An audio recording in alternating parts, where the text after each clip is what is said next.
Bonjour à tous et bienvenue sur la chaîne YouTube de la Médiathèque des Avenirs. Ça faisait longtemps que je vous avais pas présenté de nouveautés en jeunesse et en ado. Du coup, j'ai plein de livres à vous présenter.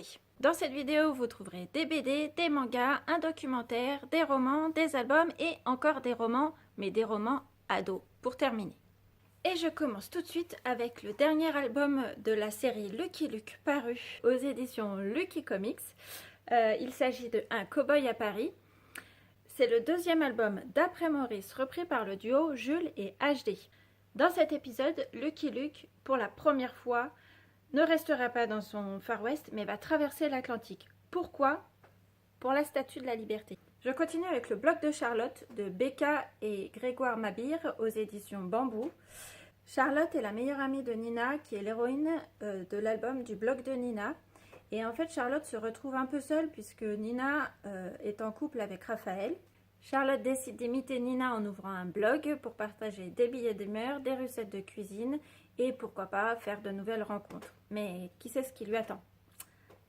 Je termine la présentation des BD et mangas avec la suite de deux séries que je vous ai présentées dans une précédente vidéo quand je suis allée à la librairie Molmy Folly. J'ai commandé pour la médiathèque la suite de The Promised Neverland.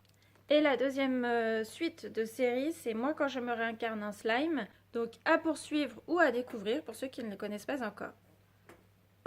Et maintenant, je poursuis avec le documentaire La Ville, quoi de neuf de Didier Cornille aux éditions Helium. Didier Cornille est designer et auteur aussi de Toutes les maisons du monde sont dans la nature et tous les ponts sont dans la nature. Qui contient beaucoup de choses, beaucoup de surprises. Le prochain livre donc à paraître en fait parlera de la ville avec des exemples pris un peu partout qui parlent d'agriculture, d'espace public, qui parlent de promenade, qui parlent de lieux de travail, qui parlent de modes de circulation, de moyens de circulation.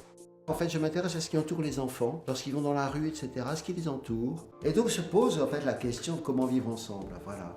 Et ça me paraît très important. La ville, c'est être ensemble.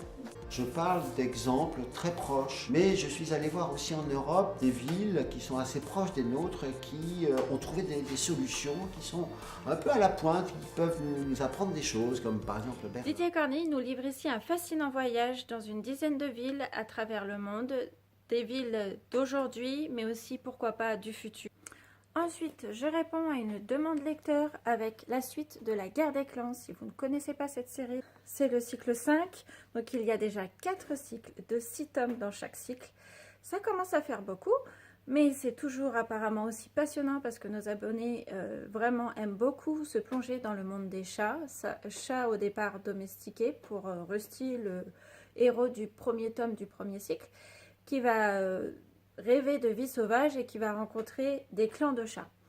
Et là, dans ce 5e cycle, on va découvrir l'origine des clans de chats. Ils sont au départ dans un milieu montagneux. Ils vont devoir traverser le sentier du soleil et pour aller donc vers la forêt. Mais ça, on le découvrira au fur et à mesure des tomes. Et je commence les albums avec un livre à partir de 0. À partir de la naissance. Oui, vous pouvez lire à vos bébés, vous pouvez lire dès la naissance. Des livres, par exemple, de Benoît Charlat, comme celui-ci, Le Bisou Bulle, où il s'agit de Dodo qui fait des bulles. Et on va suivre le voyage d'une bulle qui va aller se déposer sur... Je vous laisse le découvrir, je ne vous en dirai pas plus puisque la réponse est dans le titre. Indice.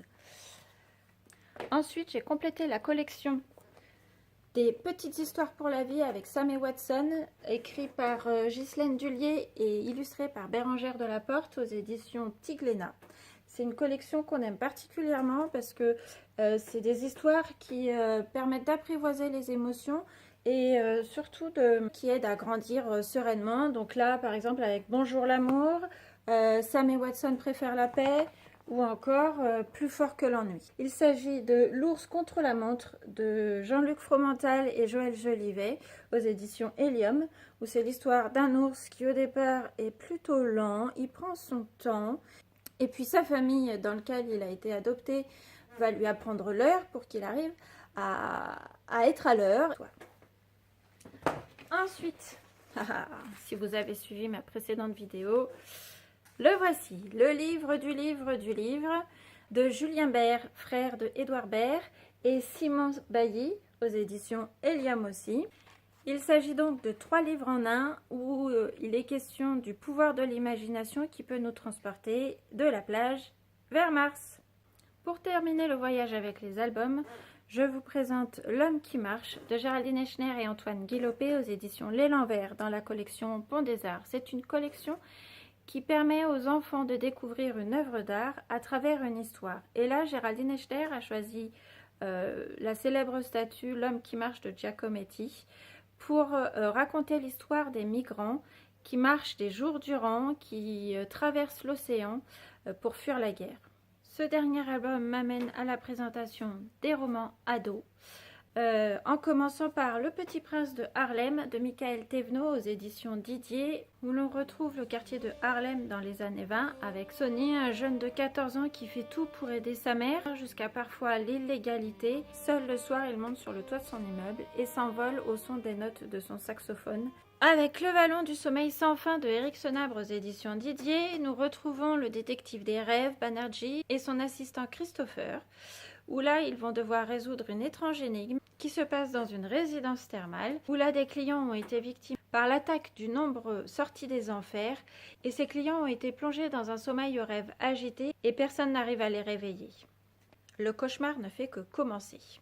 Pour continuer dans les thrillers, je vous présente le dernier livre de Delphine Berthelon, une auteure qu'on aime beaucoup à la médiathèque. Son dernier roman paru aux éditions Albin Michel s'appelle Celle qui marche la nuit. Malo, 15 ans, déménage de Paris à Nîmes. Tous les 4, Malo, sa sœur, son père et sa belle-mère, s'installent dans une maison très isolée en pleine forêt. Et pendant que les parents sont pris dans les travaux de rénovation, Jeanne, la petite sœur de Malo, se lie d'amitié avec une jeune fille qu'elle est seule à voir. De son côté, Malo s'ennuie de sa vie parisienne et de son meilleur ami. Il va finir par noircir les pages d'un carnet que sa tante lui avait offert il y a très très longtemps, jusqu'au jour où il découvre une vieille cassette audio qui va lui donner envie de résoudre le secret de cette maison hantée. Et je termine la présentation de ces nouveautés avec le roman de Gaël Aymon, Mon âme frère, paru aux éditions Actes Sud. Les parents de Camille l'ont scolarisée dans un lycée d'excellence, mais Camille se retrouve dans une période charnière de son adolescence où elle voit ses notes chuter. Ses parents, du coup, pour la punir, la privent de son portable et surtout de revoir son meilleur ami, son amoureux, Yanis, qui est le seul à la comprendre et à l'écouter. Pour Camille, cette punition, c'est trop de pression.